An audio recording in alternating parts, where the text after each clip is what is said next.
Breaking news. After private jets convening Tinubu's Minister of Power crash landed, see what was discovered during investigation that is shocking. Welcome back to Prospect Channels TV. Thank you for always coming out here. If you are just joining us, please kindly subscribe. And don't forget to give us a thumbs up. Thank you. The Hawker 800XP aircraft with the tail identifier 5N-AMM and serial number 258286 that crashed landed in Ibadan with the Minister of Power on board is operating illegally in Nigeria. An investigation carried out by renowned journalist David Conveying reviews. Reports said the incident occurred on Friday evening while the 3 cabin crews and the 7 passengers were all rescued from the damaged aircraft.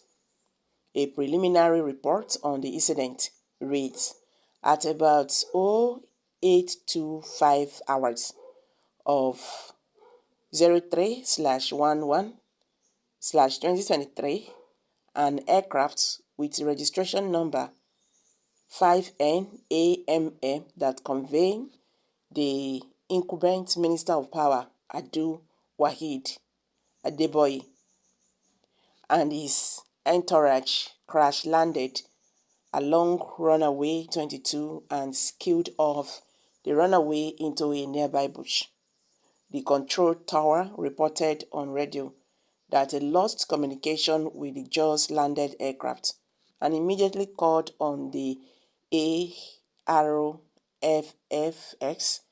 the AVSEC, and other needed airport officials reported almost immediately to the scene. The 3 cabin crews and the 7 passengers were all rescued from the damaged aircraft. All efforts to get details from the pilot proved abortive. Also, at the scene were the Nigerian Air Force airport commandant and his team. As at the time of filing this report, the aircraft is still in the bush at runway 22, while the security personnel of both AVSEC, ARFFS, Airport Safety Team, and the Nigerian Air Force team were on standby for cover. Following the investigation by Hyundai, the document shows that the aircraft has no permission to operate commercial charter flights as it is registered under a permit for non-commercial flights, that is PNCF. David Hyundai further said, this aircraft has no permission to operate commercial charter flights as it is registered under a permit for non-commercial flights.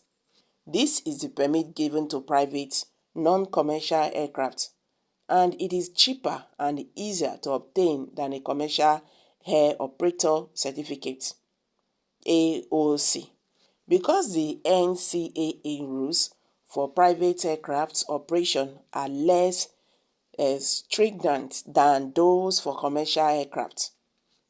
The Fleet Aero Service, the company which operates it, is also operating multiple aircraft under the PNCF permission and using them to carry out commercial charter flights. Some of these aircraft include the Hawker 800XP with the tail identifier 5N-ALG and another Hawker 800XP with the tail identifier 5N-AMK. PNCF holders don't have to pay the 5% regulatory fees that AOC holders are required to, and the regulatory requirement for plot training grant, staff training, and aircraft maintenance are also less stringent because PNCF aircraft are not under any circumstances supposed to carry paying passengers senior NCAA personnel, you know yourselves, take a cut of the revenues from those illegal commercial flight operations to keep this whole scam going. Now, a sitting cabinet minister who may or may not know about all this has almost died in an accident on an illegal, unlicensed commercial flight run by his fellow Helite, who was willing to risk his life to save some money and was enabled by top-ranking NCAA staff who will inevitably try to cover this up by hanging the blame entirely on Fleet Arrow Service. He said, well, Nigerians understand that everything in this country is corruption. They don't even care whether someone's life is going to be involved. As far as that they are doing, we provide money for them. This is really very bad. It's really very bad. According to an inquiry conducted by renowned journalist David Ondai, it has been discovered that the Hawker 800XP aircraft bearing the tail identifier 5NAMM and serial number 258286, which crash-landed in Badon with the Minister of Power on board, was operating in violation of Nigerian airline regulations. So now who will go come blame for this? So guys, what's your take? Let's hear from you. Kindly share your thoughts below the comment section.